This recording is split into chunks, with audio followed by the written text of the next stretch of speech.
अजीत दादा को आज के वक्त में हर कोई याद कर रहा है। ये तस्वीरें बेहद ही भावुक कर देने वाली हैं, क्योंकि बारामती के लोगों का जो जुड़ाव अजीत दादा से रहा वो बेहद ही अद्भुत, बेहद ही खास रहा था। कहते हैं कि जब जैसे ही यह खबर सामने आई, बारामती के लोगों की भारी भीड़ वहाँ उस अस्पताल पहुंची जहां उनके पार्थिव शरीर को इस हादसे के बाद से ले जाया गया था। तो ये तस्वीर जो आप देख रहे हैं, ये बारामती से सीधी तस्वीरें सामने आ रही हैं और इस तस्वीर में आप अजीत दादा के उस पार्थिव शरीर को देख रहे जो अंतिम दर्शन करने के लिए इस वक्त बारामती में लाया गया है।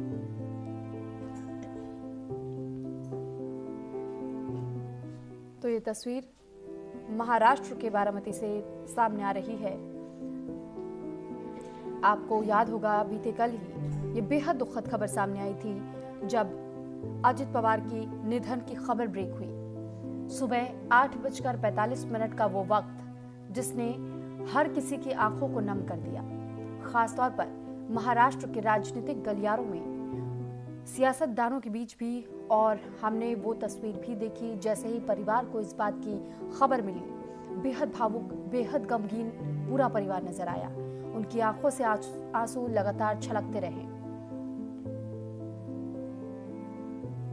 बताया जा रहा था कि दरअसल नगर परिषद के जो चुनाव होने थे उसके लिए अजित पवार जनता को संबोधित करने के लिए कार्यक्रम में शिरकत करने के लिए जा रहे थे। और जिस वक्त बारामती जिस एयर स्ट्रिप पर लैंड करना था, जिस रनवे पर लैंड करना था, बताया जा रहा था बहुत एक्टिव एयर स्ट्रिप नहीं था ये, और जहां लैंडिंग के वक्त विजिबिलिटी की भी दिक्कत थी। कई सारे सवाल खड़े किए गए कि आखिर एटीसी ने मौसम साफ ना होने के बावजूद भी उस रनवे पर लैंड करने की इजाजत कैसे दी, जिस वजह से ये दुर्घटना हुई। हालांकि अभी ये जांच का विषय है, जांच जारी है। और ये तस्वीर जो इस वक्त आप देख रहे हैं, ये तस्वीर है अजित पवार के अंतिम संस्कार के लिए कुछ क्षण बचे हैं। उनके अंतिम विदाई, उनके अंतिम दर्शन करने के लिए उनके पार्थिव शरीर को यहाँ लाया जा चुका है। यहाँ पर तमाम दिग्गज चेहरे भी आपको राजनीति से जुड़े हुए दिखाई देंगे और आम जनता का वो हुजूम भी दिखाई देगा जो अंतिम विदाई और उन्हें नमन करने के लिए इस वक्त मौजूद हैं। अब एक बार फिर मेहमानों का हम रुख कर लेते हैं। हमारे साथ डॉक्टर वंदना सिंह, विमानन विशेषज्ञ, जुड़ी हुई हैं। साथ ही राज बिहारी जी, वरिष्ठ पत्रकार हैं, आप भी हमारे साथ जुड़े हुए हैं। बहुत भावुक कर देने वाला ये पल है। राज बिहारी जी, मैं आपके पास सबसे पहले आ रही हूँ और मैं ये समझना चाहूंगी कि जब हम राजनीति की बात करते हैं तो हमने राजनीति में ये देखा है कि जब भी चाहे सत्ता पक्ष हो या विपक्ष हो, चाहे कितने भी कटाक्ष, कितने भी व्यंग एक दूसरे पर कसे जाते रहे हों, लेकिन जब किसी के विदाई की बात आती है सामने, जब अंतिम विदाई देने की खबर सामने आती है, तो हमने अक्सर ये देखा है कि हर कोई ये भूल जाता है कि हम किस दल से जुड़े हुए हैं और फिर वो उस रिश्ते को याद करने लगता है जो एक इंसानी तौर पर कोई भी इंसान किसी के साथ में अपने बनाता है। उस दोस्ती को याद करने लगता है। प्रधानमंत्री नरेंद्र मोदी ने भी जिस वक्त शोक व्यक्त किया, उन्होंने भी कहा कि हमने एक अच्छे दोस्त को खो दिया। तो ये खूबसूरती भी है भारत की उस संस्कृति की कि चाहे कितना भी मनमुटाव क्यों ना हो, चाहे राजनीतिक क्षेत्र से क्यों ना जुड़े हों, लेकिन जब इस तरीके की खबर कोई भी सुनता है तो हर किसी का मन बैठ जाता है, रूंध जाता है उनका वो गला। देखिए, हमारी जो भारतीय परंपरा और संस्कृति के जब किसी का निधन होता है, ये तो खैर हादसे में निधन हुआ, ये तो और भी दुखदायी था। वैसे भी अगर किसी का एक स्वाभाविक रूप से भी किसी का निधन होता है तो वो दुख की घड़ी होती है। बिल्कुल। और उस दुख की घड़ी में उनके रिश्तेदार, शुभचिंतक और अगर राजनीतिक क्षेत्र से जुड़ा है तो उनके प्रशंसक, सब उसमें दुख में एक साथ खड़े होते हैं और उन सब के और वो सब उनके कामों को याद कर रहे होते हैं।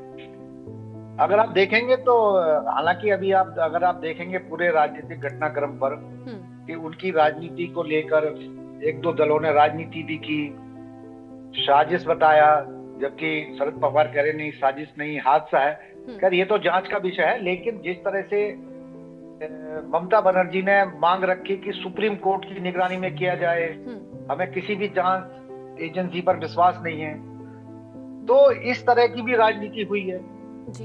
लेकिन परिवार की तरफ से और उनके चाचा शरद पवार की तरफ से जिस तरह के बयान आ रहे हैं, नहीं ये साजिश नहीं है, हादसा है, तो प्रधानमंत्री से लेकर भारतीय जनता पार्टी सभी दलों ने और पूरे देश, क्योंकि महाराष्ट्र की राजनीति में तो लोग उनको जानते ही हैं, लेकिन पूरे देश के लोगों ने भी जाना कि अजीत पवार को महाराष्ट्र में दादा क्यों कहा जाता रहा है, उनकी क्या खासियत थी, उनकी प्रशासन की शैली, उनके काम करने की शैली, उनके कार्यकर्ताओं से जुड़ाव की बातें, ये सब जनता के सामने पहले भी आई है, लेकिन इस बार ज्यादा बड़े स्तर पर आई हैं।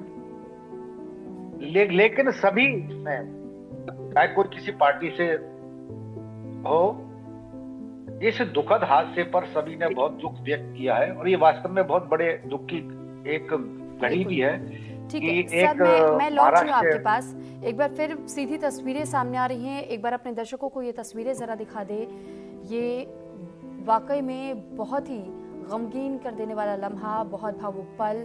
आप पूरे परिवार को भी यहाँ देख पा रहे हैं कि किस तरीके से अंतिम विदाई देने के लिए अजित पवार को जितने लोग जानते थे, जितने लोग उनके चाहने वाले थे, उनके समर्थक, उनके कार्यकर्ता, उनके परिवार से जुड़े हुए लोग, आम जनता महाराष्ट्र की, इस वक्त हर कोई ये चाहता है कि एक बार अजीत दादा को सामने से अंतिम विदाई दे दे, उनके अंतिम दर्शन कर ले।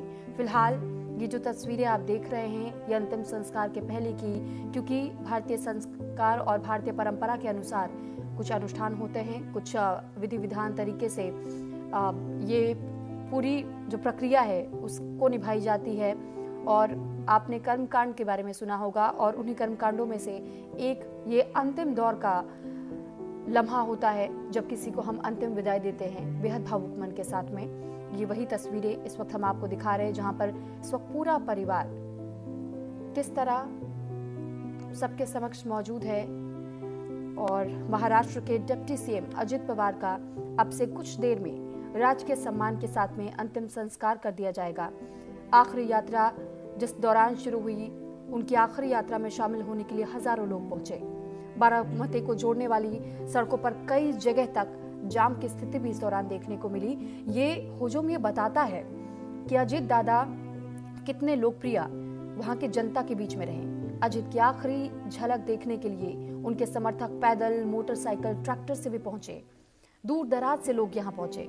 इससे पहले अजित के पार्थिव शरीर को बारामती में काटेवाड़ी स्थित उनके आवास लाया गया था, और कुछ देर में अब विद्या प्रतिष्ठान मैदान में, क्योंकि ये पूरी व्यवस्था की गई थी जहां पर उनके अंतिम दर्शन करने के लिए उनके पार्थिव शरीर को रखा जाए, और अब यहाँ पर वो पार्थिव शरीर पहुंच चुका है। उनके अंतिम दर्शन करने के लिए लोगों की भारी तादाद आपको दिखाई दे रही है, भारी भीड़ लोगों की। ये दर्शाती है कि अजीत दादा कितने लोकप्रिय नेता अपने लोगों के बीच में रहे। जब बारामती की बात आती है तो बारामती ये वो इलाका जहां पर अजीत दादा की बहुत पहले से पहचान रही। यहीं पर वो जनता के बीच आने वाले थे, संबोधित करने वाले थे, एक जनसभा को संबोधित करने की बात थी। लेकिन बताया गया कि जिस विमान में वो सवार थे वो वैसे विमान बहुत सुरक्षित, लेकिन जो दुर्घटना किसी की अगर किस्मत में लिखी होती है तो उसे टालना बहुत मुश्किल हो जाता है।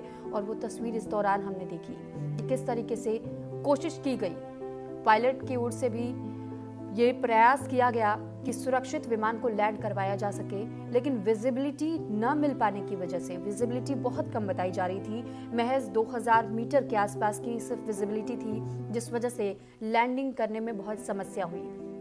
और ILS न होने की वजह से भी बताया जा रहा था कि यहाँ पर इन तकनीकी खामियों को भी दरकिनार नहीं किया जा सकता था। वो एयर स्ट्रिप बहुत छोटा था, इस बात की जानकारी बहुत पहले से नहीं थी। एक्टिव ये एयर स्ट्रिप नहीं था जिस रनवे पर लैंड किया जाना था। और साथ ही कई सारे सवाल खड़े हुए। ये भी पूछा गया कि आखिर महाराष्ट्र के ATC से अनुमति कैसे मिल गई जब मौसम को लेकर के कोई क्लियरेंस नहीं था, क्योंकि एक बड़ा नाम राजनीतिक गलियारे से अजित पवार, और जिस हादसे में ये दुखद अंत उनके राजनीतिक कार्यकाल, उनके जीवन का हुआ, अंतिम सांस उन्होंने ली, क्योंकि ये बहुत दुखद हादसा, जिस तरह ये दुर्घटनाग्रस्त हुआ विमान, आप और हम सोच भी नहीं सकते कि जो लोग उस दौरान उस विमान में सवार होंगे उनके ऊपर उस वक्त क्या बीत रही होगी। जिस वक्त लैंडिंग की वक्त हमने वो टर्बुलेंस देखा होगा या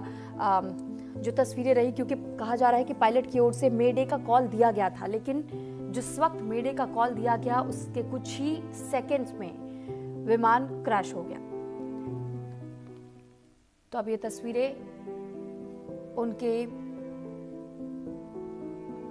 अंतिम दर्शन की भी, और साथ ही जहां पर पारंपरिक तरीके से जो अंतिम संस्कार किया जाना है, पंचतत्व में विलीन किया जाना है अजित पवार को, ये तस्वीरें हम आप तक पहुंचा रहे हैं। तो सीधी तस्वीरें भी लगातार हम पहुंचा रहे हैं और तमाम जानकारी भी आप तक पहुंचाएंगे, लेकिन एक बार फिर हम मेहमानों का रुख कर लेते हैं। राज बिहारी जी से हम बात कर रहे थे। अब डॉक्टर वंदना सिंह, मैं आपके पास आऊंगी और ये समझने की हम कोशिश करेंगे कि जब हम बात करते हैं एविएशन इंडस्ट्री से जुड़ी हुई, तो अक्सर ये सवाल जहन में आता है कि महज चंद सालों में हमने देखा है कि बीते कुछ साल ऐसे रहे जब एविएशन इंडस्ट्री को लेकर के लोगों के मन में बहुत सारे सवाल खड़े हुए।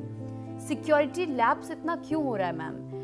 क्या वो कमियां रही हैं? क्या बार बार ये सिक्योरिटी चेक्स इन विमानों के किए नहीं जाते हैं? एटीसी की गलती रही, किसकी गलती रही, ये फिलहाल जांच के दायरे में आ रहा है, लेकिन ये सवाल तो पूछा जा रहा है कि महाराष्ट्र एटीसी की ओर से क्लियरेंस कैसे दे दी गई?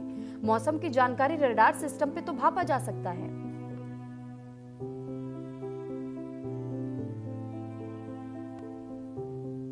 मैम, आपका ऑडियो म्यूट है, उसे अनम्यूट कर लीजिएगा। I'm unmute, please. Ji. Do you read me? जी। जी। तो firstly thank you for looping me in, Surabhi ji. I am ये बहुत ही दुखद घटना है जो हुई है, और काफी ये जो प्रश्न रेज कर रही है which are quite valid. पहले तो हमें ये जानना है that as the fastest growing third largest aviation market in the world, हमारे रेगुलेशंस, हमारे रूल्स, हमारे नॉर्म्स माफी के साथ मुझे आपको यहाँ रोकना पड़ा है। एक ये तस्वीर हमें दर्शकों तक पहुंचानी थोड़ी जरूरी भी हो जाती है। गृह मंत्री अमित शाह इस वक्त मौके पर पहुंच चुके हैं। ये सीधी तस्वीरें हम आपको दिखा रहे हैं जहां पर गृह मंत्री अमित शाह पहुंचे और सबसे पहले उन्होंने सुप्रिया शुले से मुलाकात की, और इसके साथ ही यहाँ शरद पवार पहले से मौजूद है। शरद पवार से भी मुलाकात करने गृह मंत्री पहुंचे, क्योंकि इस वक्त हर किसी की आंखें बेहद नम दिखाई दे रही हैं। उनके आंखों में आंसू, चेहरे पर वो भाव भी वाकई में देखने को मिल रहे हैं कि कितना इस वक्त एक कठिन घड़ी पूरे परिवार के लिए है। साथ ही साथ बताया जा रहा है कि अजित पवार का पूरा परिवार इस वक्त उन्हें अंतिम विदाई देने के लिए पहुंचा हुआ है। एक बार फिर वंदना मैम, मैं आपके पास लौट रही हूं और मैं चाहूंगी कि आप अपना जवाब पहले पूरा कर लें।